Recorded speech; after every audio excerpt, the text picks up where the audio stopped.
الحمدللہ رب العالمین والصلاة والسلام علی خاتم النبیین اما بعد فاعوذ باللہ من الشیطان الرجیم بسم اللہ الرحمن الرحیم۔ سلسلہ آیات یا ایھا الذین آمنوا میں یہ دوسرا درس قرآن ہے۔ یاد رہے کہ یہ درس قرآن کا سلسلہ اس نیت سے شروع کیا تھا کہ قرآن مجید فرقان حمید کی وہ تمام آیات جن میں اللہ رب العزت نے صرف ایمان والوں سے کلام فرمایا ہے، انہی آیات کو درس قرآن کی صورت میں بیان کیا جائے۔ تو یہ دوسرا درس قرآن سورہ بقرہ آیت نمبر 153 سے انشاءاللہ عز و جل سماعت کریں گے۔ اللہ رب العزت نے قرآن مجید فرقان حمید میں ارشاد فرمایا، بسم اللہ الرحمن الرحیم، یا ایھا الذین آمنوا استعینوا بالصبر والصلاۃ ان اللہ مع الصابرین۔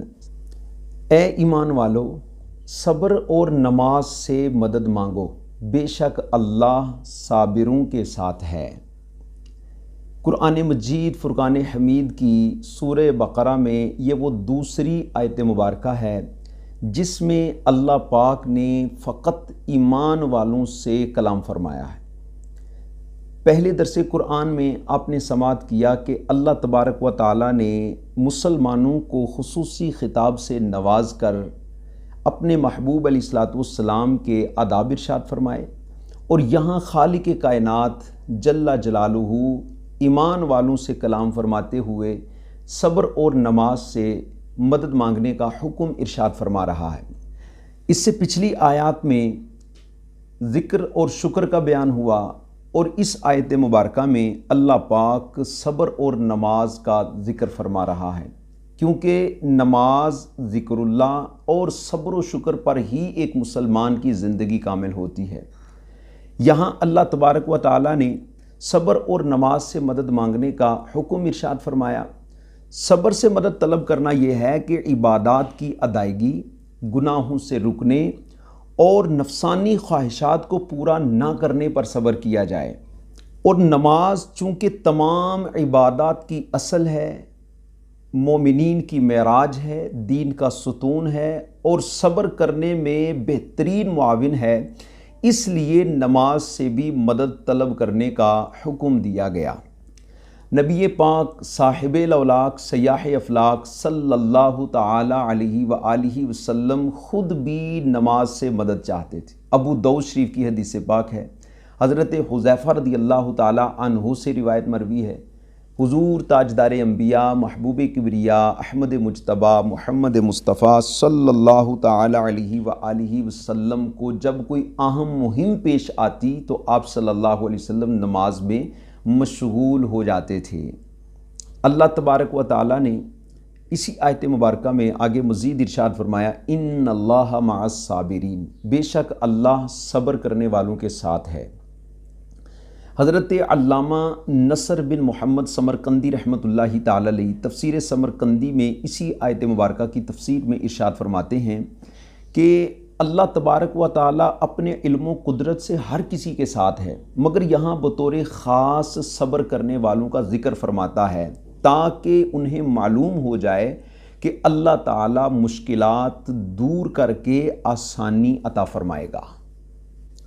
آپ نے سماعت کیا کہ صبر کی اللہ تبارک و تعالیٰ یہاں اہمیت بھی بیان فرما رہا ہے، صبر کے فضائل بھی یہاں بیان کیے جا رہے ہیں۔ یہ صبر کی کتنی بڑی فضیلت ہے کہ اللہ پاک خود ارشاد فرماتا ہے، ان اللہ مع الصابرین، بے شک اللہ صبر کرنے والوں کے ساتھ ہے۔ تو یہ دولت اگر کسی کو نصیب ہو جائے تو اللہ تبارک و تعالیٰ کی نصرت، اللہ کی تائید اور اللہ رب العزت کی رحمت اس بندے کے سر پر سایہ افغن ہو جاتی ہے۔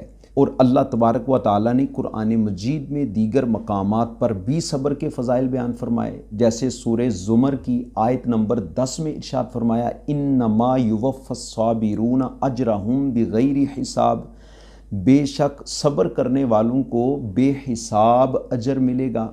سورہ زمر کی اس آیت مبارکہ کے تحت تفسیر خزائن العرفان میں حضرت علی المرتضیٰ رضی اللہ تعالی عنہ کا ایک فرمان نقل کیا۔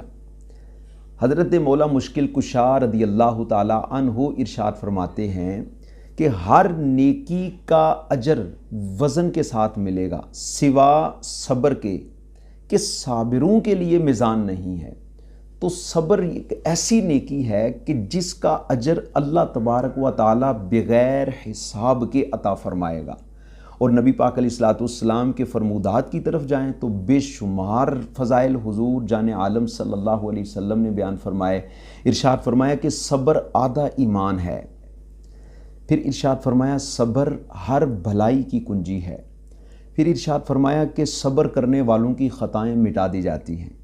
معجم الکبیر کی ایک حدیث پاک ہے، صبر کرنے والوں کی جزا دیکھ کر قیامت کے دن لوگ حسرت کریں گے۔ تو صبر کے بے شمار فضائل و برکات ہیں۔ اس آیت مبارکہ سے یہ بھی پتہ چلا کہ غیر خدا سے مدد مانگنا شرک نہیں ہے، کہ اس آیت مبارکہ میں اللہ پاک نے صبر اور نماز سے مدد مانگنے کا حکم ارشاد فرمایا۔ کیا صبر خدا ہے یا نماز خدا ہے؟ ہرگز نہیں، مگر صبر اور نماز سے مدد مانگنے کا حکم خالق کائنات خود ارشاد فرما رہا ہے۔ پھر سورہ بقرہ کی آیت نمبر 45 میں بھی اللہ پاک کا فرمان عظمت نشان موجود ہے۔ ارشاد فرمایا وَاسْتَعِینُوا بِالصَّبْرِ وَالصَّلَاةِ، صبر اور نماز سے مدد مانگو۔ سورۃ المائدہ کی آیت نمبر 2 میں بھی اللہ پاک کا فرمان عالی شان موجود ہے۔ ارشاد فرمایا وَتَعَاوَنُوا عَلَى الْبِرِّ وَالتَّقْوَى، آپس میں ایک دوسرے کی مدد کرو بھلائی اور پرہیزگاری پر۔ مزید نبی پاک علیہ الصلوۃ والسلام کے فرمودات کی طرف اگر جائیں تو بے شمار احادیث موجود ہیں جن میں نبی پاک علیہ الصلوۃ والسلام نے صراحتاً حکم ارشاد فرمایا، جیسے امام اہل سنت اعلیٰ حضرت رحمۃ اللہ تعالی علیہ فتاوی رضویہ شریف میں لکھتے ہیں، نبی پاک علیہ الصلوۃ والسلام نے ارشاد فرمایا صبح کی عبادت سے استعانت کرو، مزید فرمایا شام کی عبادت سے استعانت کرو، ایک مقام پر فرمایا کچھ رات رہے کی عبادت سے استعانت کرو، ایک مقام پر فرمایا کہ علم کے لکھنے سے استعانت کرو، ایک مقام پر ارشاد فرمایا کہ سحری کے کھانے سے استعانت کرو۔ اللہ رب العزت ہمیں قرآن پڑھنے، سننے، سمجھنے اور عمل کرنے کی توفیق عطا فرمائے۔ آمین بجاہ النبی الامین صلی اللہ تعالی علیہ وآلہ وسلم۔